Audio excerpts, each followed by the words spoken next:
Rain hammered the courthouse windows in downtown Chicago while reporters crowded the marble hallway outside courtroom 12. The old building smelled like wet coats, stale coffee, and polished oak. Inside, Judge Evelyn Carter reviewed a stack of case files beneath the dim yellow glow of courtroom lamps. She had spent 20 years on the bench, long enough to recognize arrogance before it even spoke. The bailiff beside her, retired Navy veteran Frank Delaney, quietly adjusted his jacket and scanned the room. Prosecutor Allison Grant organized documents near the front table, while Chicago Police Lieutenant Daniel Brooks sat silently in the first row. Then the courtroom doors burst open.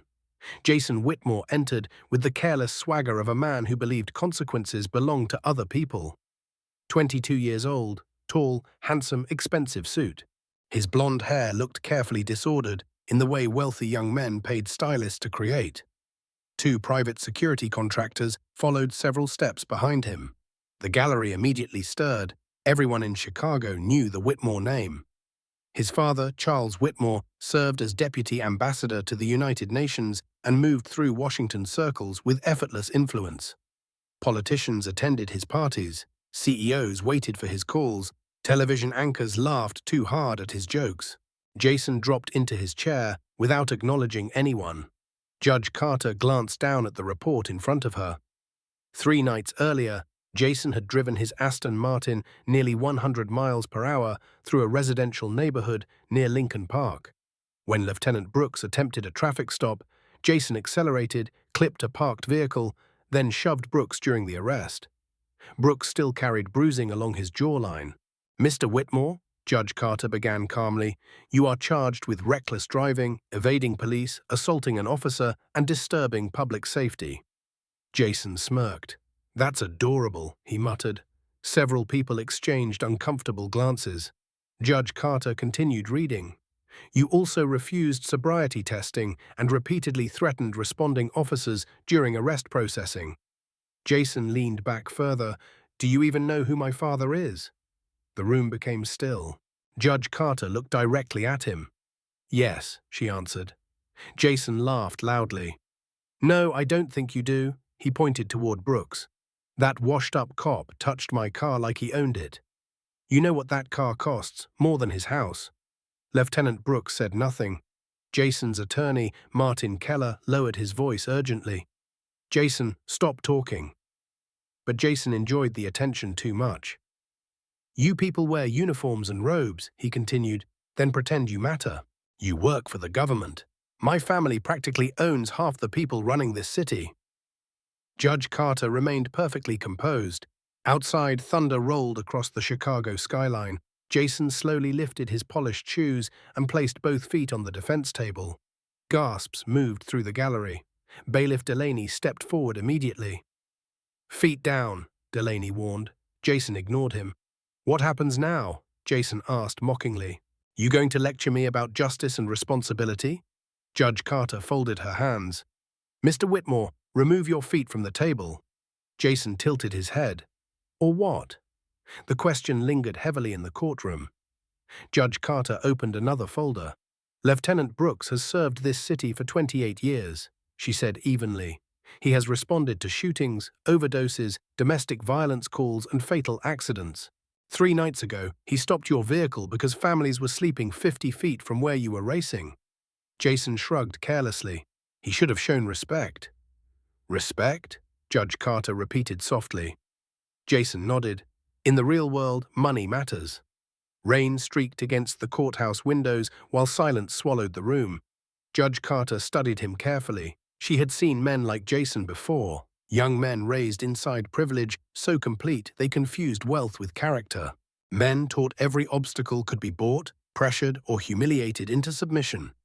Jason suddenly grabbed the printed charge sheet from his table. "Watch this." Before anyone could react, he ripped the document in half. Then again and again. Paper fragments scattered across the courtroom floor. One torn piece drifted onto Judge Carter's bench. Jason leaned back, smiling. "There," he said. "Case dismissed." Nobody moved. Judge Carter calmly gathered the paper fragments into one small pile.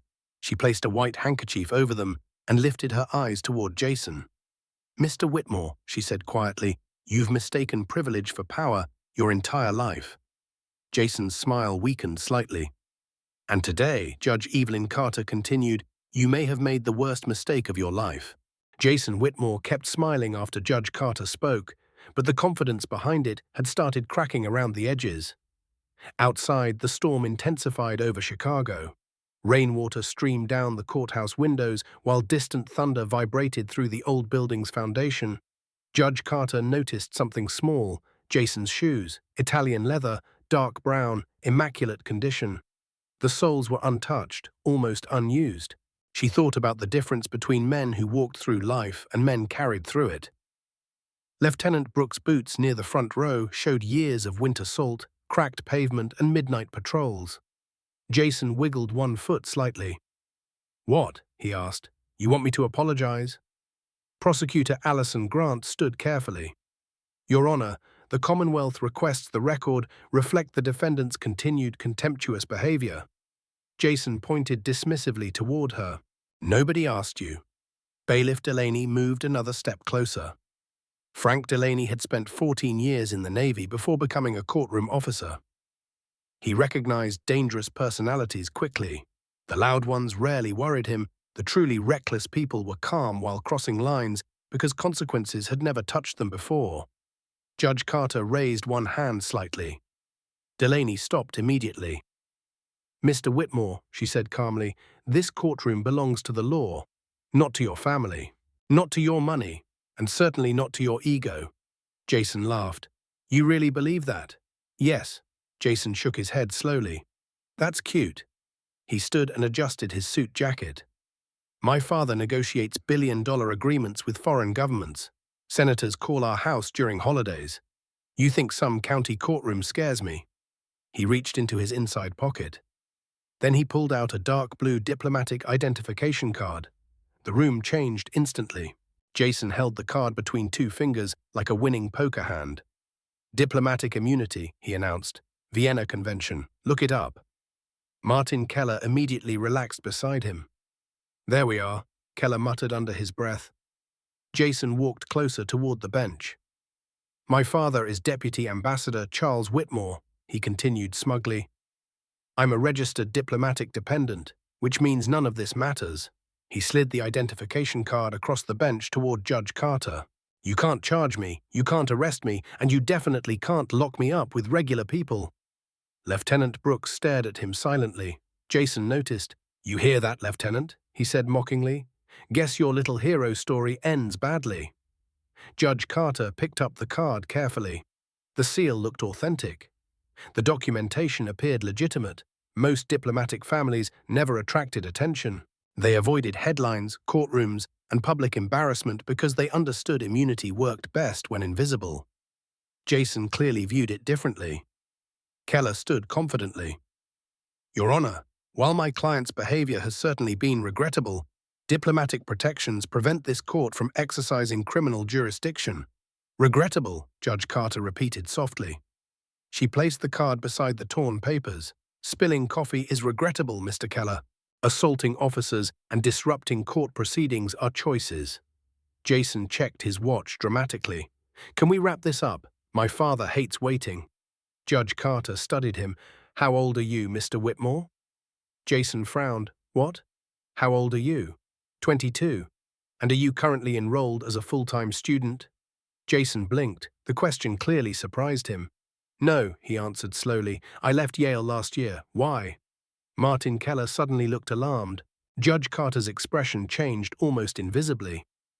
A very small smile touched her face. Not warm, not amused, cold.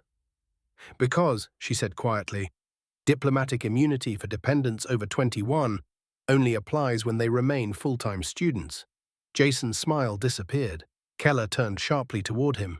Jason, he whispered urgently, are you enrolled anywhere currently? Jason rolled his eyes. No, I'm building investment projects with friends. What kind of projects? Crypto stuff. Keller closed his eyes briefly. The courtroom became painfully still. Judge Carter opened a thick legal reference book already waiting beside her bench. In truth, she had researched diplomatic dependency law the previous evening after seeing the Whitmore name appear on her docket. She turned several pages slowly. Sometimes silence frightened people more than shouting. Under federal diplomatic guidelines, she explained evenly, dependents over 21 must maintain verified academic enrollment to retain immunity protections. Jason laughed nervously. That's ridiculous. I can re-enroll whenever I want. That may be true, Judge Carter replied, but this court concerns your status today. Keller spoke carefully. Your Honor, federal authorities should determine diplomatic standing, not state courts. Federal authorities will absolutely review this matter, Judge Carter answered. But presently, Mr. Whitmore stands before this court without confirmed immunity protections. Jason's confidence weakened visibly now. That's not how this works, he snapped. Judge Carter leaned slightly forward. Protection, she said softly, is not permission. Jason stepped closer toward the bench. You're twisting the law because I embarrassed you. Judge Carter never reacted. Instead, she turned toward Bailiff Delaney. Mr. Delaney, she said calmly, please approach the defendant. Jason looked around the courtroom, suddenly uncertain. Nobody laughed. Nobody rescued him. And for the first time in his life, Jason Whitmore realized the room no longer belonged to him. Bailiff Frank Delaney approached slowly, his polished shoes echoing against the courtroom floor. The former Navy petty officer moved with disciplined calm, but Jason Whitmore suddenly took a nervous step backward. You're kidding, Jason said. Nobody answered. Rain continued hammering the courthouse windows while spectators leaned forward in complete silence. Several reporters near the back exchanged quick looks and quietly lifted their phones beneath notebooks. Judge Evelyn Carter folded her hands. Mr. Whitmore, she said formally, based on your statements regarding your age and student status, this court finds insufficient grounds to recognize diplomatic immunity protections at this time. Jason stared at her. You can't do that. I just did. Martin Keller quickly stepped forward. Your Honor, I strongly advise caution here. Federal review will happen, Judge Carter interrupted calmly. Meanwhile, this defendant remains subject to state jurisdiction. Jason's face flushed red. This is insane. Lieutenant Daniel Brooks watched quietly from the front row. He had worked violent crimes for years. He understood exactly what fear looked like when arrogance finally stopped protecting it. Judge Carter lifted her gavel. Jason Whitmore, she continued, you are remanded into temporary custody pending formal verification of diplomatic standing. The gavel cracked sharply through the courtroom. Bailiff, she said, take the defendant into custody. For one frozen second, nobody moved. Then Delaney stepped forward. Sir, he said evenly, turn around and place your hands behind your back. Jason laughed nervously. No chance. Delaney remained calm. Sir, Jason looked toward his attorney. Martin, say something. Keller swallowed visibly. Jason, cooperate for now. For now? Jason exploded. I'm not some criminal. Delaney gently but firmly took Jason's arm. Jason jerked away. Don't touch me. The room stiffened instantly. Delaney tightened his grip slightly. Last warning. Jason looked wildly around the courtroom as though someone powerful might suddenly enter and stop reality from happening. Nobody did. The handcuffs clicked shut around his wrists. The sound echoed brutally inside the silent courtroom. Jason froze. His eyes dropped toward the steel cuffs like he could not comprehend their existence. He had probably never stood within 10 feet of handcuffs before today. You're making a huge mistake, he whispered. Judge Carter met his eyes. Perhaps, she replied quietly, but not the biggest one made today. Delaney turned Jason gently toward the side exit, leading downstairs. As they passed the front row, Jason glanced toward Lieutenant Brooks. Brooks simply stood there watching. No anger, no satisfaction, just quiet professionalism. Jason looked away first.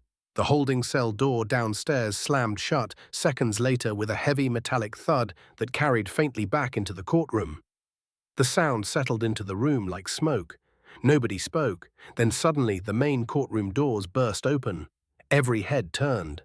Charles Whitmore entered surrounded by 2 security men wearing dark overcoats and discreet earpieces. He moved through the center aisle with practiced authority, silver-haired and perfectly composed despite the storm outside. Power seemed to arrive with him. Even the reporters straightened instinctively. Charles Whitmore stopped before the bench. "I am Deputy Ambassador Charles Whitmore," he announced calmly, "and I believe you have my son in handcuffs." Judge Carter did not stand.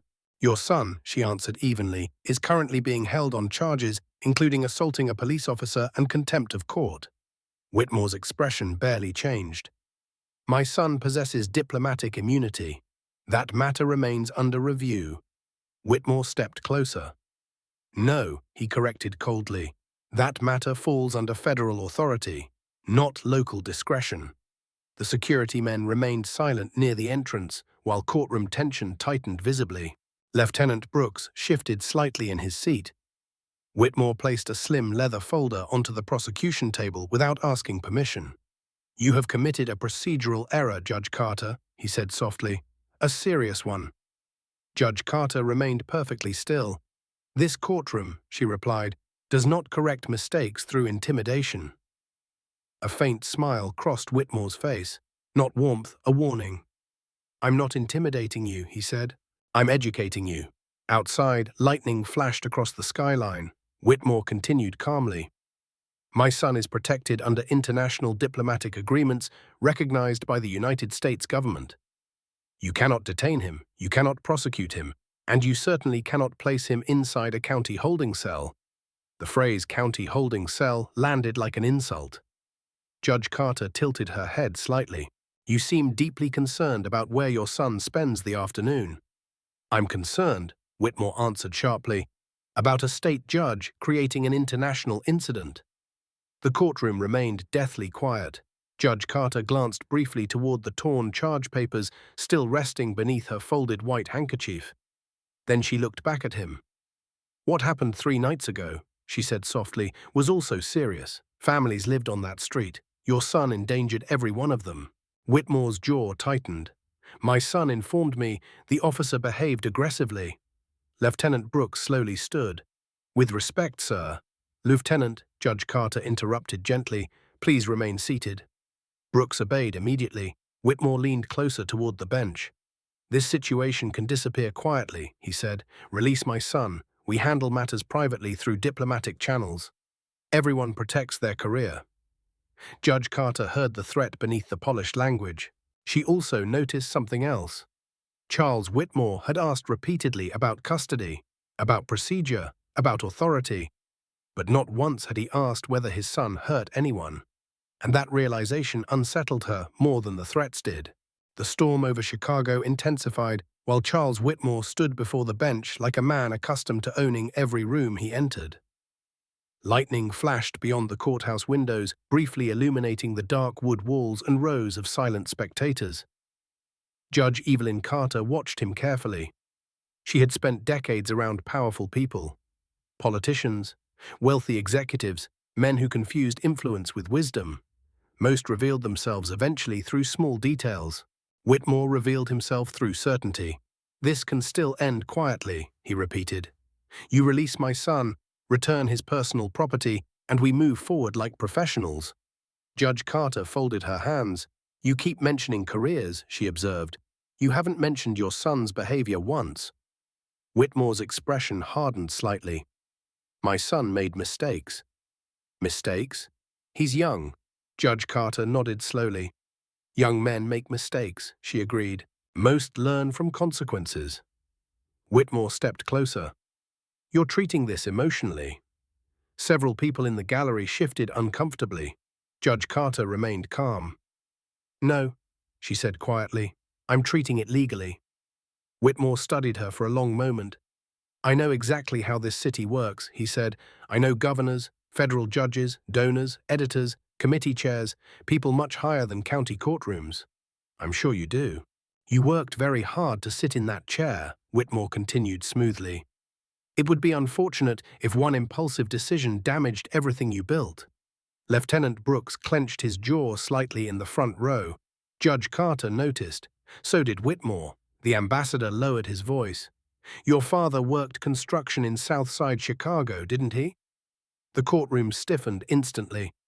Judge Carter's expression never changed. Whitmore continued, I read your biography when I saw your name attached to this hearing. Working-class family, scholarships, Harvard Law. Very impressive story. He paused. You climbed very far. Judge Carter finally leaned back slightly. My father spent 40 years building schools and bridges, she said evenly. He taught me something important very early. Whitmore waited. He said integrity matters most when keeping it becomes expensive. Silence settled heavily across the room. Whitmore's faint smile disappeared. You think this ends well for you? He asked. I think the law matters. Whitmore exhaled sharply through his nose. Everyone answers to someone, Judge Carter. Governors, review boards, federal oversight committees. Nobody operates independently forever. Judge Carter nodded once. That's true. Whitmore looked momentarily surprised by the answer. She continued, but if fear decides my rulings, I shouldn't hold this position. For several seconds, they simply stared at each other across the courtroom. Two people from completely different worlds, both accustomed to authority, both unwilling to yield. Finally, Whitmore reached into his coat pocket and removed a gold-colored cell phone. I'm making a call, he announced. Judge Carter immediately pointed toward the courtroom sign. No phones during proceedings. Whitmore almost laughed. That rule doesn't apply here. He began unlocking the screen. Mr. Whitmore, Judge Carter said calmly, put the phone away. Whitmore ignored her. Bailiff Delaney instinctively glanced toward the bench for instruction. The courtroom held its breath. Most judges would allow it. Most judges would avoid direct confrontation with someone carrying diplomatic influence. Judge Carter spoke two quiet words. Take it. Delaney immediately approached. Whitmore's security men shifted near the doorway, prepared to intervene, but Whitmore subtly lifted one hand, stopping them. He allowed Delaney to remove the phone, though the cold fury in his eyes promised future retaliation. This, Whitmore said quietly, is an extraordinary mistake. Judge Carter looked directly at him. No, she answered softly. Teaching your son he stands above ordinary people was the mistake. Whitmore's jaw tightened. Delaney carried the gold phone toward the clerk's station. Judge Carter noticed Whitmore tracking the device carefully with his eyes. That reaction interested her, deeply. Because until now, Whitmore had maintained perfect emotional control. But the moment the phone left his possession, something changed. Very small, very brief. Fear. It vanished almost immediately. Yet Judge Carter saw it, and once seen, it became impossible to ignore. Whitmore straightened his coat. My attorneys are already contacting federal court, he announced coldly. You'll receive orders shortly requiring my son's release and the return of my property. You're free to pursue any legal remedy available. Whitmore leaned forward slightly. When this becomes public, he said softly, people will ask whether this courtroom acted legally or politically. Judge Carter studied him. Do you know the difference between dignity and ego, Ambassador? Whitmore said nothing. Ego believes itself superior, she continued quietly. Dignity understands equality. Her eyes never left his. Your son believes ordinary people exist beneath him. Officers, workers, judges. I suspect he learned that somewhere. Whitmore's expression finally darkened openly. You're crossing a line. No, Judge Carter replied. I'm describing one. For the first time since entering the courtroom, Charles Whitmore appeared genuinely angry. You think arresting my son changes anything? Judge Carter glanced toward the closed holding cell corridor. I think, she said softly, today may be the first time anyone ever told him no and meant it. Whitmore stared at her silently. Then he turned toward the courtroom doors. Before leaving, he looked back one final time. I'm going to get my son released, he promised quietly. And when this ends, people will remember your name. The doors slammed behind him.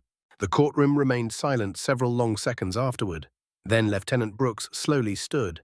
You didn't have to do this for me, Judge. Judge Carter looked toward him. No, she answered gently. I did it because the law stops meaning anything once powerful people become exempt from it. Brooks nodded thoughtfully.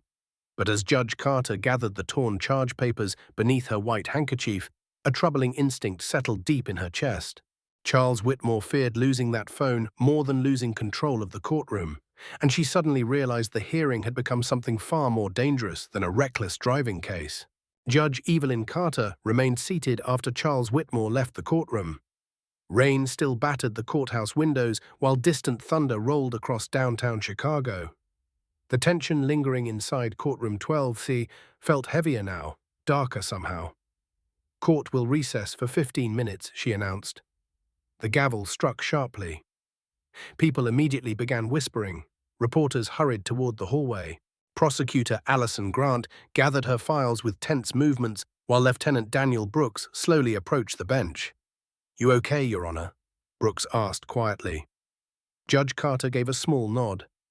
"I've handled difficult defendants before." Brooks hesitated. Not like this. She could not argue with him. Charles Whitmore carried the kind of influence capable of quietly ending careers. She understood that perfectly. Judges rarely feared direct threats. They feared investigations, headlines, anonymous complaints, political pressure, and whispered phone calls behind closed doors. Power in America often moved quietly. "Allison," Judge Carter said, turning toward the prosecutor, "prepare for federal intervention." Grant exhaled heavily. "I already called the district attorney's office. They're nervous." "Of course they are." Grant lowered her voice.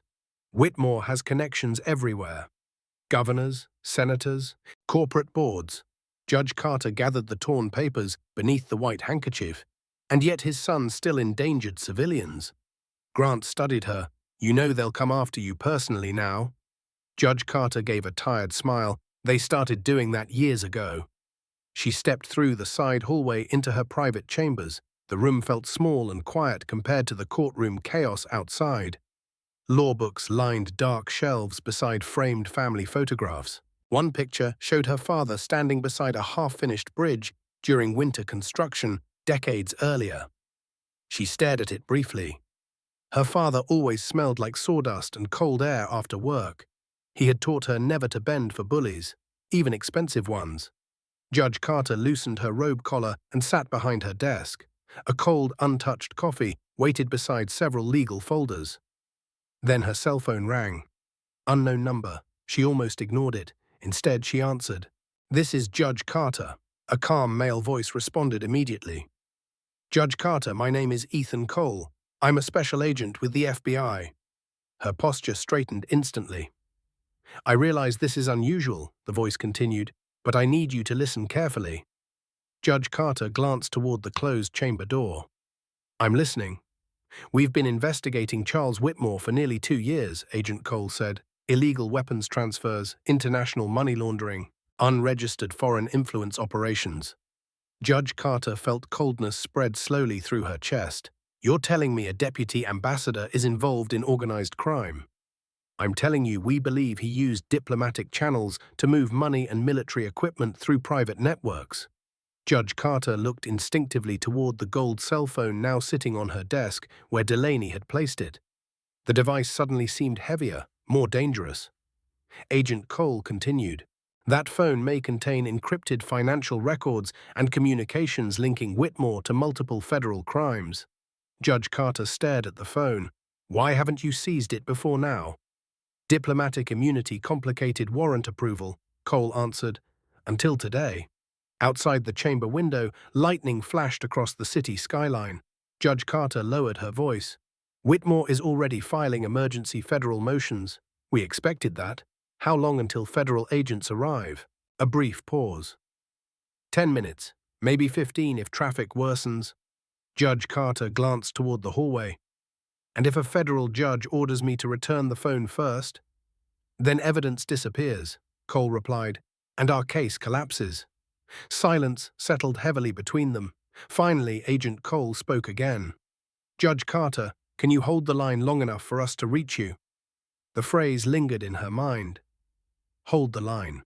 Her father used to say similar things during strikes and labor disputes decades earlier. Good people held lines because eventually somebody had to. Judge Carter looked again at the gold cell phone. "I'll try," she answered quietly. "That's all we need." The call ended. Almost immediately, someone knocked urgently at her chamber door. "Come in." Bailiff Frank Delaney entered looking grim. "He's back," Judge Carter already knew. "Whitmore?" Delaney nodded. "And he brought legal artillery this time." Judge Carter stood slowly. "Who?" "Richard Sterling." She froze briefly. Everyone in Illinois legal circles knew Richard Sterling. He defended billionaires, governors, celebrities, and multinational corporations. Newspapers called him the architect because he dismantled prosecutions piece by piece until nothing remained. Sterling rarely lost. Judge Carter slipped back into her robe. Then she picked up the gold cell phone. For several seconds, she simply held it. The object looked ordinary. But somewhere inside that device might exist proof of corruption stretching far beyond Chicago. She slid the phone carefully into the hidden inner pocket of her robe, directly over her heart. Delaney noticed. "You expecting trouble?" Judge Carter looked toward the courtroom doors. "No," she answered softly. "I think trouble already arrived." Then she walked back toward courtroom 12, knowing the next few minutes might decide far more than Jason Whitmore's future. Courtroom 12 felt different when Judge Evelyn Carter returned. The air seemed tighter, heavier, as though everyone inside sensed history shifting beneath them. Reporters crowded the rear benches. Additional courthouse deputies now stood near every entrance. And beside Charles Whitmore stood Richard Sterling. The famous attorney looked exactly like magazine photographs. Silver hair, perfect navy suit, calm blue eyes that never revealed emotion. Sterling carried no briefcase, no visible paperwork. Men like him rarely needed props. He stepped forward smoothly. "Your Honor," Sterling said politely, "thank you for resuming proceedings promptly." Judge Carter sat. "Mr. Sterling," Sterling smiled faintly. "Deputy Ambassador Whitmore has retained my firm to address several constitutional concerns involving his son's detention." Jason Whitmore was escorted back into the courtroom moments later. The transformation shocked several observers. Only 1 hour earlier, Jason had swaggered through the room with careless arrogance. Now his expensive hair hung slightly disordered, and red pressure marks remained visible around his wrists from the handcuffs. Humiliation had reached him. Not fully, but enough. Jason immediately sat beside his father without speaking. Charles Whitmore leaned toward him quietly. "Say nothing unless instructed." Jason nodded. That alone told Judge Carter something important. Fear had finally entered the room. Sterling approached the center aisle. "Your Honor, we are filing an emergency motion demanding immediate release of Mr. Whitmore and return of all confiscated personal property." He handed documents toward the clerk. Judge Carter reviewed them silently. Sterling continued, "This court lacks jurisdiction over diplomatic matters. Furthermore, the defendant's detention constitutes reputational harm with potential international implications." Judge Carter looked up. "International implications?" "Yes." Lieutenant Brooks watched from the front row with visible disgust. A police officer assaulted during duty apparently counted less than a wealthy family's embarrassment. Sterling spoke carefully. "My clients seek resolution, not escalation." Judge Carter noticed how professionally the sentence concealed its threat. Charles Whitmore folded his hands calmly. "We've all had stressful afternoons," he said. "Let's restore perspective." Judge Carter studied him. Then she noticed Jason staring downward, not angry, not smug, worried, interesting. "Mr. Whitmore," Judge Carter said, addressing Jason directly, "how was the holding cell?" Richard Sterling immediately objected. "Irrelevant. Overruled." Jason glanced awkwardly toward his father. "Answer the judge," Charles Whitmore ordered quietly. Jason swallowed. It smelled terrible. A few people in the gallery exchanged looks. Judge Carter nodded slowly. "Did you speak with anyone there?" Jason hesitated. "One guy." "What did he say?" Jason shifted uncomfortably. "He asked what I got arrested for." "And what did you tell him?" Jason stared at the table. "I said reckless driving." Judge Carter leaned slightly forward. "And what did he say after that?" Jason's jaw tightened. "He said his daughter died because of reckless drivers." The courtroom became completely silent. Jason finally looked up. For the first time since entering court earlier, genuine uncertainty appeared in his eyes. "He just kept staring at me," Jason admitted quietly. "Like he hated me." Judge Carter spoke softly. Sometimes consequences begin long before sentencing. Charles Whitmore interrupted sharply. This psychological theater serves no purpose. No, Judge Carter asked. Whitmore's patience visibly thinned. My son made mistakes. He did not commit murder. Lieutenant Brooks suddenly stood. With respect, sir, Brooks said evenly, people die every year because wealthy kids think roads belong to them. Sterling immediately objected. Judge Carter raised one hand. Lieutenant Brooks, sit down. Brooks obeyed reluctantly. Charles Whitmore turned cold eyes toward him. Judge Carter noticed something else then. Jason looked embarrassed, not by his own behavior, by his father's. A small crack, but real. Before she could speak again, the courtroom doors opened sharply. 3 dark-suited federal agents entered, carrying identification wallets. Every conversation stopped instantly. The lead agent stepped forward. Special Agent Ethan Cole, Federal Bureau of Investigation. Charles Whitmore's expression hardened immediately. Sterling remained calm, though his eyes narrowed slightly. Agent Cole addressed the bench. Your Honor, we respectfully request immediate sealed proceedings concerning evidence currently connected to an active federal investigation. The room exploded with whispers. Charles Whitmore stood abruptly. Absolutely not. Cole ignored him. Judge Carter studied the agent carefully. You're referring to confiscated personal property? Yes, Your Honor. Whitmore stepped forward. That property possesses diplomatic protection. Cole finally turned toward him. Not if it contains evidence connected to federal criminal activity. Silence crashed over the courtroom. Jason stared at his father in confusion. What's he talking about? Whitmore ignored him completely. Sterling moved quickly now. Your Honor, federal agents cannot hijack state proceedings without warrants and jurisdictional review. Cole calmly produced a document. We anticipated that argument. Judge Carter accepted the paperwork. Federal authorization, signed less than 20 minutes earlier.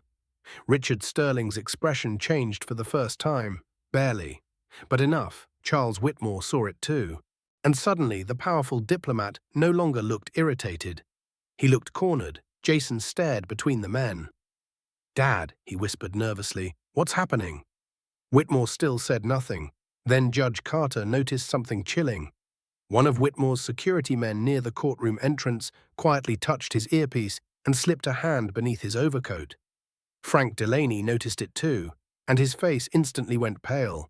Frank Delaney moved before anyone else understood the danger. Hands where I can see them, the former Navy officer barked. The command exploded across courtroom 12 like a gunshot. Every head snapped toward Whitmore's security man near the entrance. The man froze briefly, one hand still hidden beneath his overcoat. FBI agents reacted instantly. Don't move, Agent Ethan Cole shouted. Several spectators screamed and ducked behind benches. Jason Whitmore stood abruptly, panic flooding his face. What the hell is happening? Charles Whitmore remained strangely calm. Too calm. Judge Evelyn Carter immediately rose from the bench. Everybody stay down, she ordered. The security man slowly removed his hand from beneath the coat. A black cell phone appeared. Not a weapon, but nobody relaxed. Agent Cole stepped forward carefully. Place the device on the floor. The man complied. Delaney exhaled slowly but kept his posture rigid. Years in the Navy had trained him never to dismiss instinct. The second security guard near the doorway raised both hands voluntarily. We're not armed, he said. Cole nodded toward other FBI agents. Search them. Federal agents immediately moved in. Charles Whitmore's expression darkened with fury. This is outrageous. Agent Cole faced him directly. No, Ambassador. What's outrageous is using diplomatic protection to shield criminal operations. Whitmore stepped forward. You have no proof. Cole glanced briefly toward Judge Carter. Actually, we may. The room became still again. Jason looked between them desperately. Dad, tell me what they're talking about. Whitmore ignored him once more.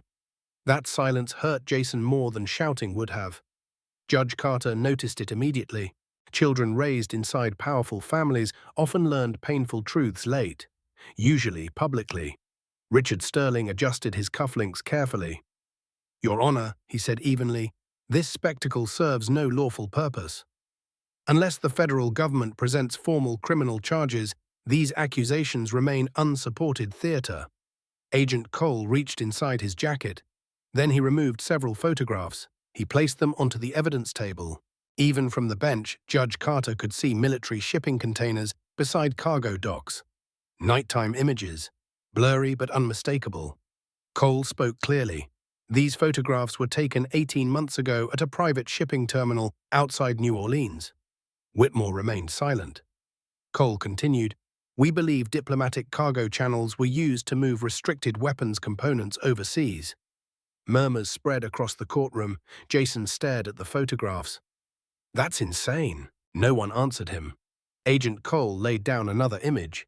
This one showed Charles Whitmore shaking hands with a man whose face was partially obscured. Lieutenant Brooks narrowed his eyes. "I know that guy," Brooks muttered. Cole looked toward him. "You should. His name is Victor Sokolov." Brooks immediately went pale. "Arms trafficker," he whispered. Judge Carter felt coldness settle into her stomach. Cole nodded. "Interpol has tracked Sokolov across Eastern Europe and the Middle East for years." Jason looked horrified now. "Dad?" Still nothing. That silence finally broke something inside him. "You said you worked trade negotiations," Jason snapped. "You told me all this travel was government business." Whitmore's composure cracked slightly. "Sit down, Jason." "No." The single word shocked everyone. Jason backed away from his father slowly. "You dragged me into this?" Whitmore's voice hardened. "You don't understand the world." Judge Carter watched carefully. There it was, the real fracture. Not law, not politics, family. Jason's entire identity had been built around admiration for his father. Wealth, access, status, power. He copied the man's arrogance because he believed arrogance meant strength. Now that foundation trembled visibly beneath him, Richard Sterling intervened smoothly. "My client denies all allegations." Cole nodded. "That's expected." Then the FBI agent turned toward Judge Carter. "Your Honor, we formally request federal seizure of the confiscated cell phone under National Security Authority." Charles Whitmore immediately stepped forward. "You hand over that phone, and every diplomatic protection agreement in this country becomes meaningless." Judge Carter studied him closely. Again the fear appeared. Not fear for reputation, not fear for Jason. Fear of the phone itself. She felt the device resting inside her robe pocket. Heavy, dangerous. Whitmore saw her hesitation. "Judge Carter," he said quietly, "be very careful what line you cross next." The warning carried genuine menace now, not political, personal. Outside, sirens suddenly echoed through downtown Chicago. More vehicles arriving, more attention. Jason looked shattered. "What else don't I know?" he whispered. Whitmore finally turned toward him. For the first time all day, emotion entered his face. Not warmth, not regret. Disappointment. "I built everything for you," Whitmore said. Jason stared back. "At what cost?" Silence swallowed the courtroom. Then one of the FBI agents near the doorway touched his earpiece. His face changed immediately. "Agent Cole," he said urgently, "we've got movement outside." Cole frowned. "What kind of movement?" The agent swallowed. "Black SUVs, no plates. No, about 8 men approaching the courthouse entrance." Delaney's military instincts activated instantly. "Lock the doors," he ordered. Courtroom deputies rushed toward the entrances. Judge Carter felt the gold cell phone press against her chest beneath the robe. And suddenly she understood something terrifying. This was no longer a courtroom battle. Someone was coming for that phone. Heavy rain pounded the courthouse steps while black SUVs rolled silently through downtown Chicago traffic. Their headlights cut through the storm like pale knives. Inside courtroom 12, courthouse deputies shoved thick wooden doors closed and locked them. Everyone felt it now. The danger had become real, not legal, physical. Judge Evelyn Carter stood behind the bench, watching fear spread through the courtroom in waves. Reporters clutched cameras nervously. Clerks whispered prayers beneath their breath. Even seasoned FBI agents shifted into combat-ready positions. Frank Delaney checked the hallway through a narrow glass panel. 6 vehicles, he reported. Maybe more outside. Agent Ethan Cole moved beside him. Local police responding? One unit nearby, Delaney answered. Traffic's a disaster because of the storm. Cole muttered something under his breath. Charles Whitmore remained standing near the defense table, composed. Too composed. Judge Carter noticed Jason staring at his father with growing horror. You knew this would happen, Jason whispered. Whitmore finally looked at him. I told you the world operates differently than you imagine. That doesn't answer me. Whitmore's eyes hardened. Sit down. Jason did not move. For the first time in his privileged life, he looked less like a wealthy heir and more like a frightened young man trapped inside someone else's disaster. Richard Sterling quietly approached Whitmore. We need extraction immediately, Sterling murmured. Judge Carter heard it anyway. Agent Cole heard it too. Extraction, Cole repeated sharply. Sterling straightened smoothly. My client faces public danger. Cole almost laughed. Your client may be coordinating it. Whitmore's expression darkened.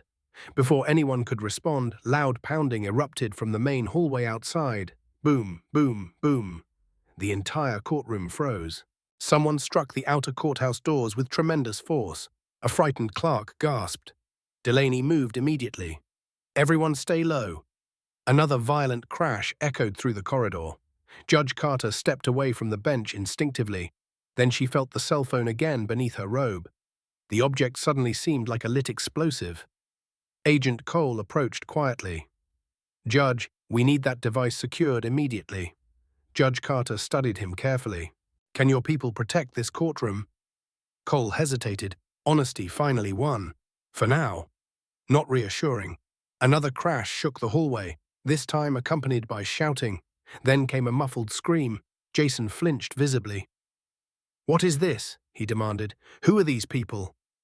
Charles Whitmore said nothing. Jason's voice cracked. Dad.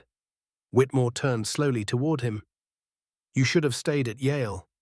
The sentence landed like a slap. Jason stared at him speechlessly. Judge Carter understood immediately. Whitmore never intended Jason to become involved in real operations. The boy was meant to inherit wealth and influence, not witness the machinery producing it. But arrogance had pulled him into the spotlight, and now the family mask was collapsing publicly. Lieutenant Daniel Brooks approached the bench carefully. Judge, he said quietly, there's an underground transport tunnel beneath this courthouse. Old service route connected to municipal archives. Cole turned sharply. Can it get us outside? Brooks nodded. 3 blocks east. Judge Carter looked toward the sealed doors. Another heavy impact rattled the hallway. Wood cracked somewhere outside. Delaney drew his sidearm. All units ready, he ordered. Reporters crouched beneath benches now. Someone quietly sobbed near the back wall.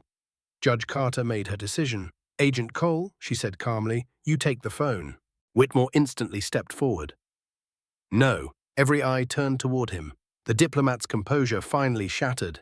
You have no idea what releasing that information will trigger, Whitmore warned. Cole stared coldly at him. Sounds overdue. Judge Carter removed the gold cell phone slowly from inside her robe. The room watched in complete silence. Whitmore looked almost desperate now. Jason noticed, and that realization hurt him more than anything else today. Not the arrest, not the humiliation, the truth. His father cared more about the device than his son. Judge Carter handed the phone toward Agent Cole. The moment Cole touched it, gunshots exploded somewhere downstairs. Screams erupted through the courthouse. Chaos followed instantly. Another series of shots echoed upward through the marble corridors. Courtroom deputies raised weapons. Everybody down, Delaney shouted. Jason dropped behind the defense table instinctively. Judge Carter crouched beside the bench while Cole secured the phone inside a black evidence pouch. Radio chatter burst frantically through FBI earpieces. Multiple armed subjects inside lower level. Officer down. Shots fired near stairwell B.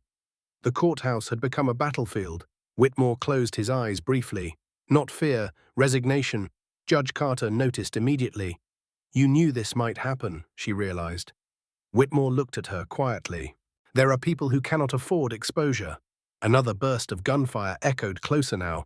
Jason stared at his father in disbelief. You brought killers here. Whitmore's silence answered everything. The young man looked physically ill. Agent Cole turned toward the room. "We move now, tunnel route." Delaney nodded. "Judge goes first."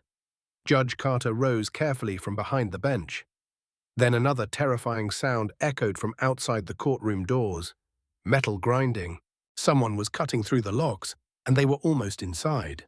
Sparks burst beneath the courtroom doors as metal screamed against metal. Whoever waited outside was using industrial cutting tools. The smell of burning steel drifted through courtroom 12, while terrified whispers spread among the people hiding behind benches. Judge Evelyn Carter steadied herself against the bench. The situation had spiraled far beyond anything she imagined when court opened that morning. Agent Ethan Cole checked his handgun. "We move immediately," he ordered. Frank Delaney nodded toward Lieutenant Daniel Brooks. "Open the tunnel access." Brooks hurried toward a narrow service door hidden behind the jury entrance. He punched a code into an aging security panel with shaking fingers. Nothing happened. Brooks cursed quietly. "Systems offline." Another blast of sparks erupted near the courtroom locks. Wood splintered. Someone outside shouted instructions. Jason Whitmore crouched behind the defense table, pale and trembling. His expensive suit now looked ridiculous against the chaos surrounding him. "This can't be happening," he whispered. Charles Whitmore stood nearby, watching the doors with grim calculation. Jason looked toward him desperately. "Tell them to stop." Whitmore slowly faced his son. "I don't control everything anymore." The answer chilled the entire room. Judge Carter understood then. The men outside were not loyal employees rushing to rescue their employer. They were cleaning up a liability. And Jason finally understood it too. "You used me," he said quietly. Whitmore's face hardened. "I protected you." "From what?" Jason snapped. "Reality?" Gunfire exploded again somewhere nearby. A courthouse deputy screamed over the radio. "Second floor breached." Delaney moved toward the service panel beside Brooks. "Stand aside."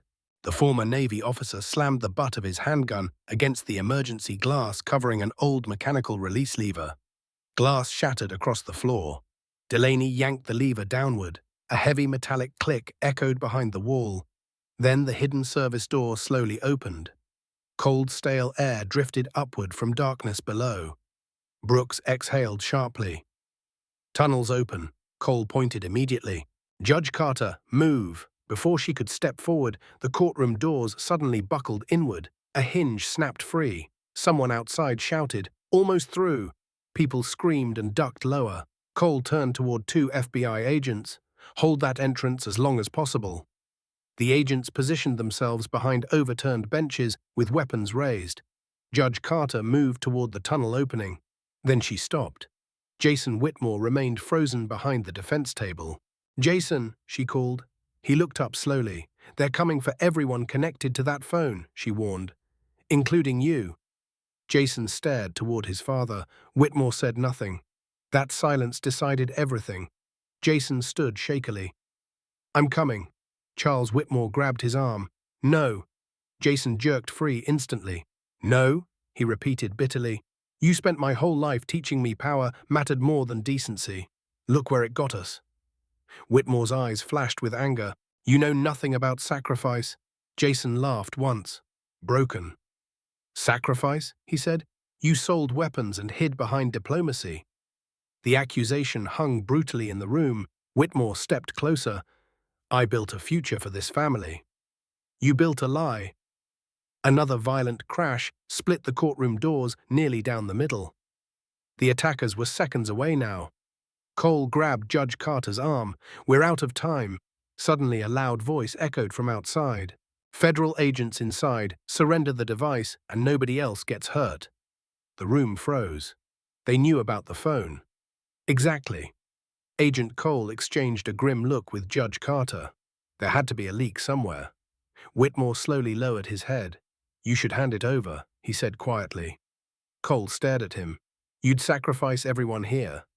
Whitmore looked exhausted suddenly. "You don't understand the people behind this operation." Judge Carter stepped closer. "Then explain it."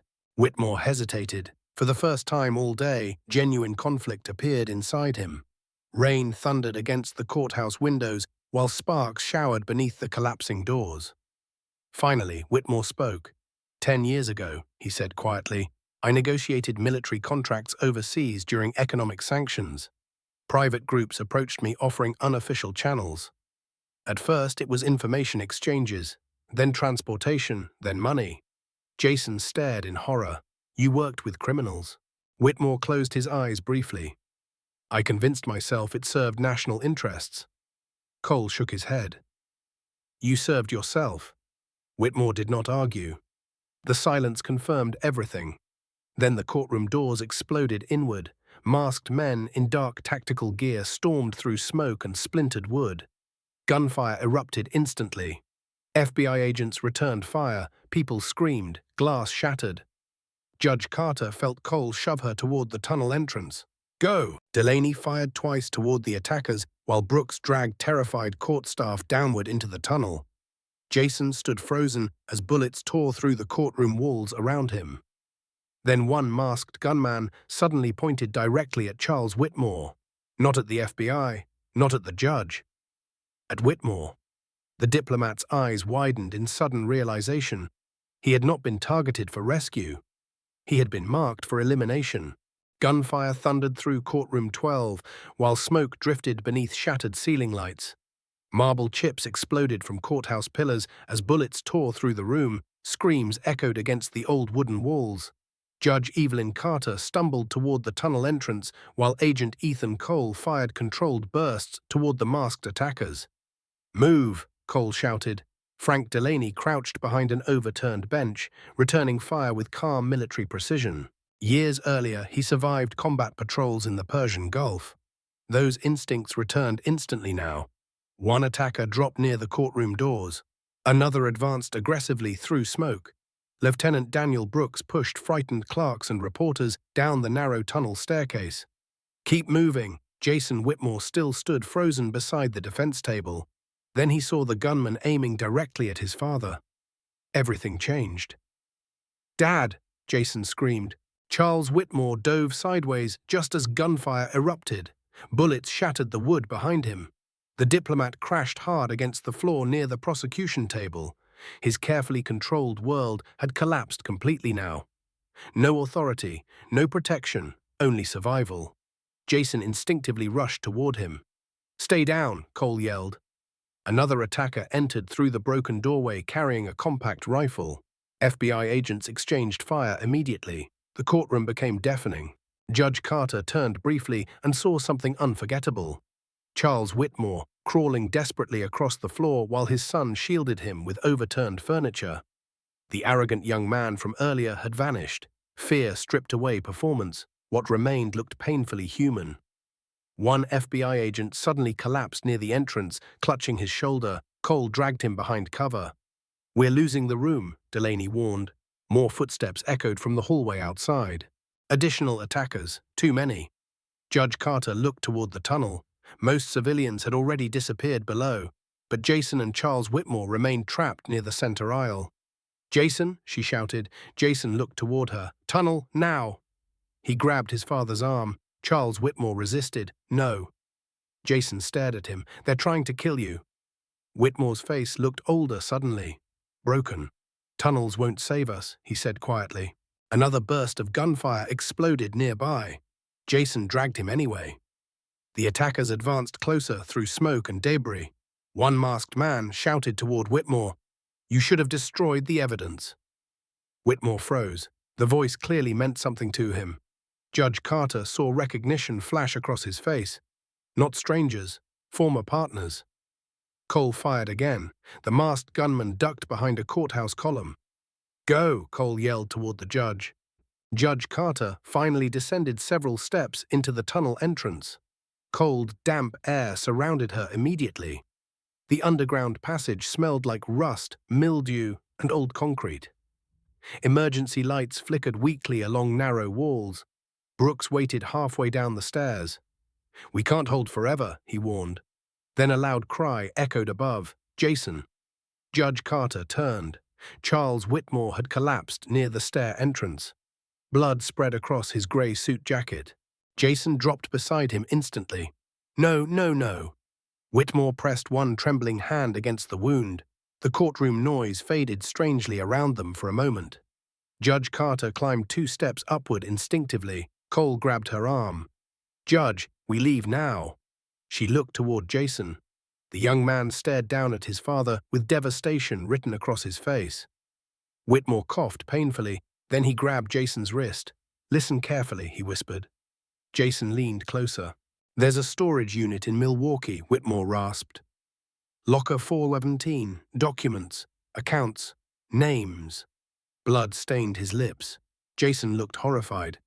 "Stop talking." Whitmore tightened his grip weakly. "You were supposed to stay clean from this." Jason's eyes filled. "You should have stayed clean." The words shattered something inside the older man. For the first time, genuine regret appeared across Charles Whitmore's face. Not fear, regret. Another attacker rushed forward through the smoke. Delaney fired instantly. The man fell hard beside the jury box. "We're out," Delaney shouted. Cole pulled Judge Carter downward into the tunnel. Brooks grabbed Jason roughly. "We move now." Jason resisted. "My father." Whitmore looked up at him, then slowly shook his head. The message was clear. "Leave." Jason's face crumpled.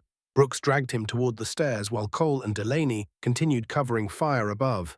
Judge Carter glanced back one final time. Charles Whitmore remained alone on the courtroom floor beneath flickering lights and drifting smoke. The powerful diplomat who once threatened careers and controlled international negotiations now looked small, human, a man destroyed by his own choices.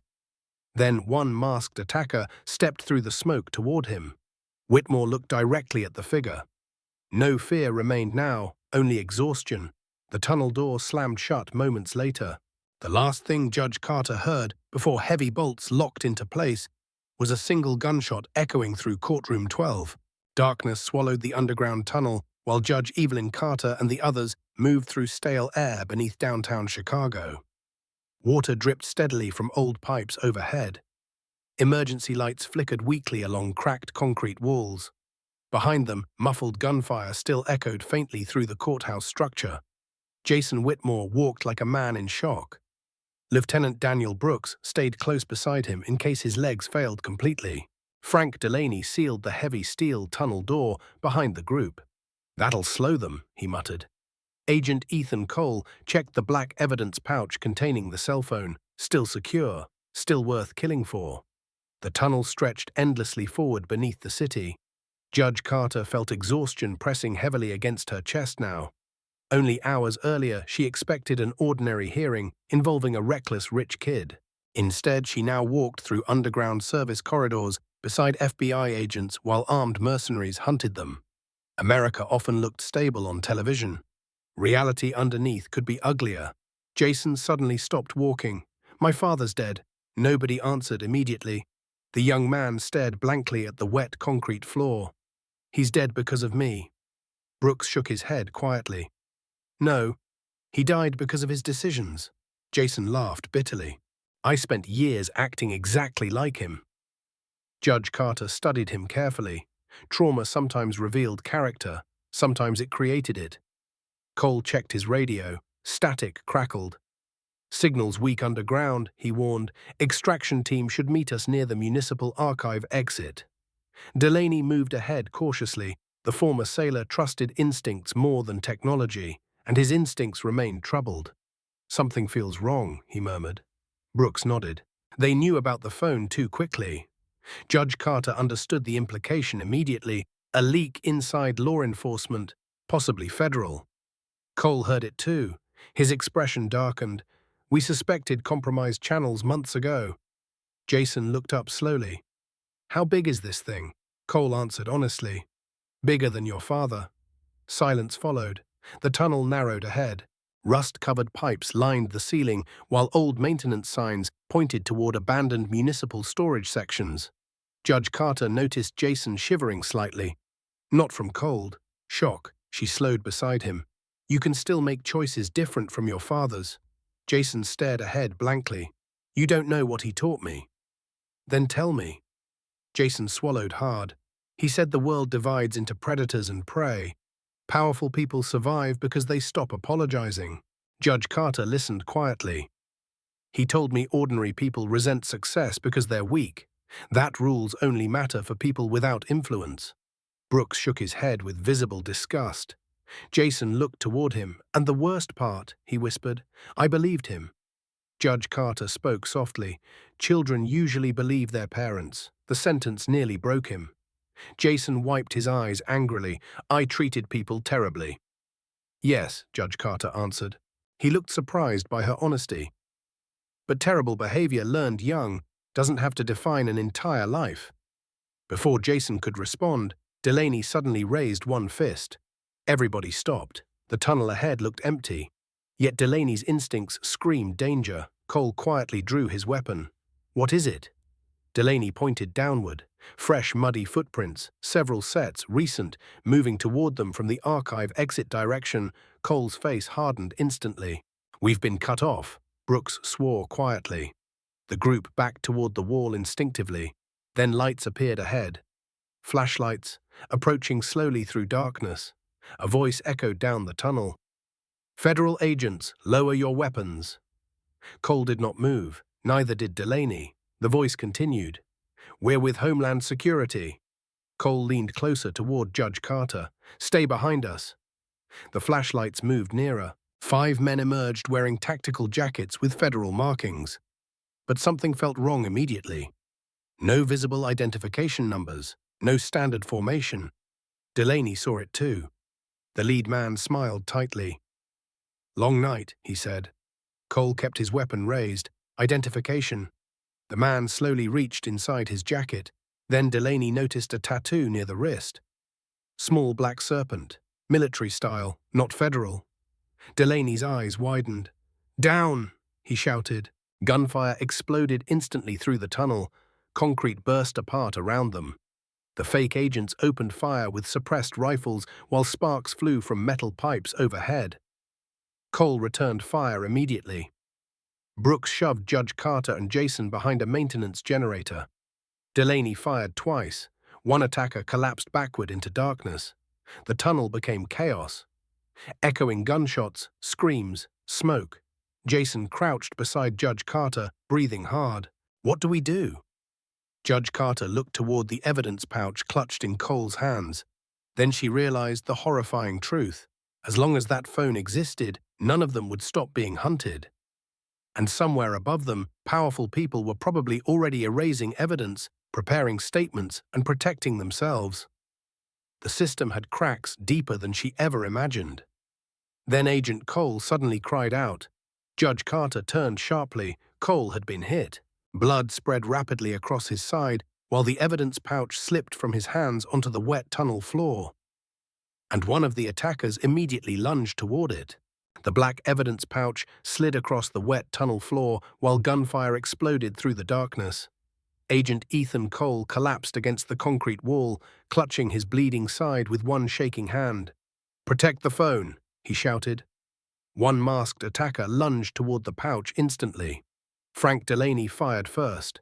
The former Navy sailor dropped to one knee and squeezed 2 controlled shots through drifting smoke. The attacker spun sideways and crashed hard against a rusted pipe. But more men kept advancing. Lieutenant Daniel Brooks dragged Cole behind the maintenance generator while bullets shattered concrete nearby. You hit bad? Brooks asked. Cole grimaced. Not dead yet. Judge Evelyn Carter crouched beside Jason Whitmore behind the generator housing. The young man trembled violently now, his expensive clothes stained with grime, sweat, and his father's blood. Hours earlier, Jason cared about appearances. Now survival had stripped everything superficial away. Another attacker rushed forward through smoke. Delaney tackled him directly. The 2 men slammed into the tunnel wall with brutal force. Delaney's years in military close-quarters combat returned instantly. He drove an elbow into the attacker's throat and ripped away the suppressed rifle. Gunfire echoed deafeningly. Brooks fired toward the remaining attackers. Move back. The tunnel lights flickered wildly overhead. One bulb exploded. Darkness swallowed half the corridor. Jason stared toward the evidence pouch lying exposed near the center of the tunnel. Everything happening revolved around that phone. People dying, federal agents hunted, his father executed, all because powerful men feared exposure. Judge Carter saw him looking at it. "Jason," she warned, but he was already moving. Before anyone could stop him, Jason sprinted from cover toward the pouch. Bullets cracked against concrete around him. "Jason!" Brooks shouted. The young man slid across the wet floor and grabbed the pouch with both hands. An attacker immediately turned his rifle toward him. Then Delaney fired. The attacker dropped before pulling the trigger. Jason scrambled back behind cover, breathing hard. He stared at the pouch in disbelief. Judge Carter looked at him carefully. "You could have been killed." Jason nodded shakily. "I know." For the first time all day, he sounded like someone finally understanding consequences. Cole pressed one bloody hand against his wound. "We need another exit." Brooks looked around quickly. "There's an old freight elevator ahead near archive storage." Delaney checked ammunition. "Then we fight through." The attackers regrouped farther down the tunnel. Silence settled briefly. Heavy, dangerous. Then a familiar voice echoed through the darkness. "Jason!" Everyone froze. Jason's face went pale. The voice belonged to the masked gunman from the courtroom. The man who aimed at Charles Whitmore. The man who watched him die. "You don't know me," the voice continued calmly, "but I knew your father for years." Judge Carter exchanged a quick look with Cole. The attacker stepped partially into the dim light ahead.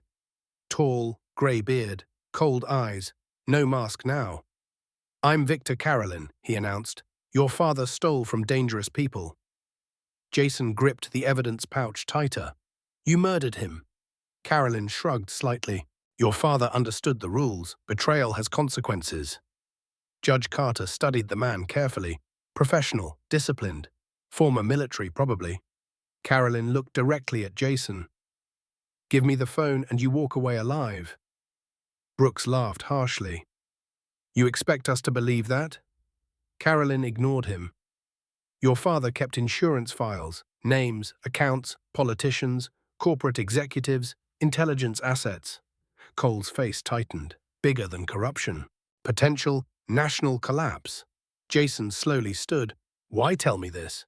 Carolyn's expression remained unreadable. "Because your father once believed family mattered." The sentence landed strangely, almost sincere. Jason shook his head. "My father stopped understanding family a long time ago." Carolyn studied him silently. Then something unexpected happened. The older man lowered his rifle slightly. "You're not like him," Carolyn said. Jason looked stunned. Judge Carter noticed it too. Carolyn saw Charles Whitmore as corrupted beyond redemption. But Jason still represented possibility. A choice. The tunnel lights flickered again. Water dripped steadily from overhead pipes while smoke hung thick in the stale underground air. Caroline spoke quietly now. "There are people above us who will burn entire institutions to survive exposure. Courts, agencies, elections, everything." Cole forced himself upright painfully. "That phone goes public." Carolyn's eyes shifted toward him. "Then America changes forever." Silence swallowed the tunnel. Jason looked down at the pouch in his hands. All his life he inherited privilege without earning responsibility. Now responsibility arrived all at once. Judge Carter watched him carefully. "You decide what kind of man you become next," she said softly. Carolyn raised his rifle again. "So choose quickly." Then suddenly, distant sirens echoed faintly through the tunnel system. Different this time. Louder. Closer. And accompanied by the unmistakable pounding vibration of approaching armored vehicles above the streets. The sound of armored vehicles rumbled through the streets above, while red and blue emergency lights flickered faintly through the tunnel ventilation grates. Reinforcements had finally arrived, but inside the underground corridor beneath Chicago, nobody relaxed. Victor Carolyn still held his rifle steady. Agent Ethan Cole leaned weakly against the concrete wall, blood soaking through his shirt. Frank Delaney guarded the narrow tunnel approach, while Lieutenant Daniel Brooks watched every movement with exhausted intensity. And Jason Whitmore stood in the center of it all, holding the black evidence pouch. The weight inside his hands no longer felt physical. It felt moral. A lifetime earlier, Jason would have handed over the phone instantly to protect himself. Survival and comfort had always guided his decisions. His father taught him that power mattered more than principles. Now Charles Whitmore was dead, and the world his father built had collapsed into smoke, blood, and darkness. Carolyn spoke calmly. "You still don't understand what happens if those files become public." Jason looked at him. "Then explain it." Carolyn lowered the rifle slightly. "Governments survive because ordinary people believe institutions function honestly. Your father's files destroy that belief." Judge Evelyn Carter stepped forward carefully. "Truth doesn't destroy democracy," she said quietly. "Corruption does." Carolyn studied her. "You still believe systems correct themselves?" Judge Carter shook her head. "No, I believe decent people force them to." Silence settled across the tunnel. Water dripped steadily from broken pipes overhead. Jason looked down at the evidence pouch. His father spent years teaching him that ordinary people existed beneath powerful families, judges, workers, police officers, citizens. Yet tonight, those same ordinary people had risked their lives protecting strangers, while wealthy criminals hired killers to protect secrets. The realization changed him, not instantly, but permanently. Sirens above grew louder. Carolyn heard them too, his expression hardened with resignation. "There's no clean ending here." Cole answered painfully. "There never was." Carolyn looked toward Jason one final time. "Your father once had principles before ambition poisoned him." Jason swallowed hard. Maybe ambition just revealed who he really was. The older man said nothing. Then slowly, unexpectedly, Carolyn lowered his weapon completely. Delaney frowned. "What are you doing?" Carolyn almost smiled. "Surviving." Before anyone reacted, he tossed a small flash drive onto the wet tunnel floor. "It contains offshore account access points connected to the network," he said. "Enough evidence to start unraveling everything." Cole stared at the drive. "Why give it up?" Carolyn looked exhausted suddenly. "Because men like Whitmore believed they controlled monsters they never truly understood." Then he stepped backward into the darkness. Brooks raised his weapon. "Stop!" But Carolyn disappeared into an abandoned side corridor before anyone could move. Nobody followed. They were too tired, too wounded. And perhaps, somewhere deep down, they understood Carolyn himself had become another casualty inside a machine built from greed and secrecy. Minutes later, heavily armed federal response teams flooded the tunnel system. Medical crews rushed toward Agent Cole. Officers secured the area. Voices echoed everywhere. The nightmare finally began slowing. Judge Carter stepped aside quietly while paramedics treated the wounded. Jason approached her slowly. His face looked older now, not physically, emotionally. "What happens next?" he asked. Judge Carter looked at him carefully. "That depends on what you choose." Jason stared at the evidence pouch. "For the first time in my life," he admitted, "I don't want special treatment." Judge Carter nodded gently. "That's a beginning." Weeks later, America exploded with headlines. Federal investigations widened across multiple states. Corporate executives resigned. Several officials disappeared from public office overnight. Congressional hearings filled television screens for months.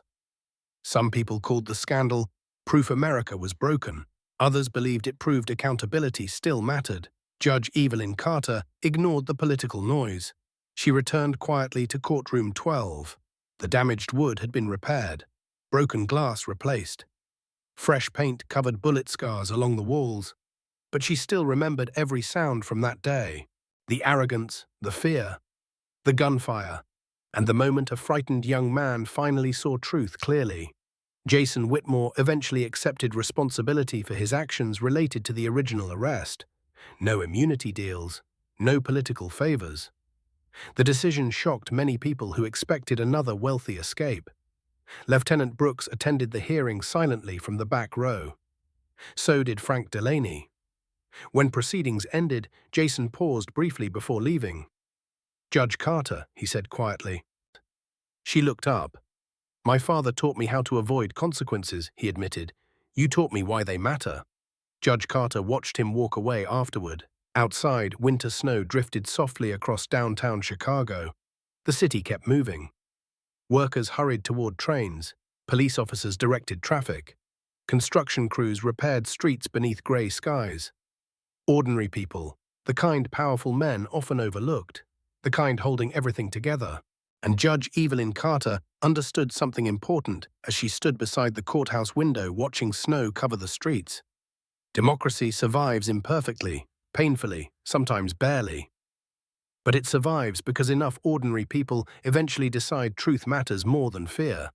Subscribe to the channel, leave a comment, and share this video.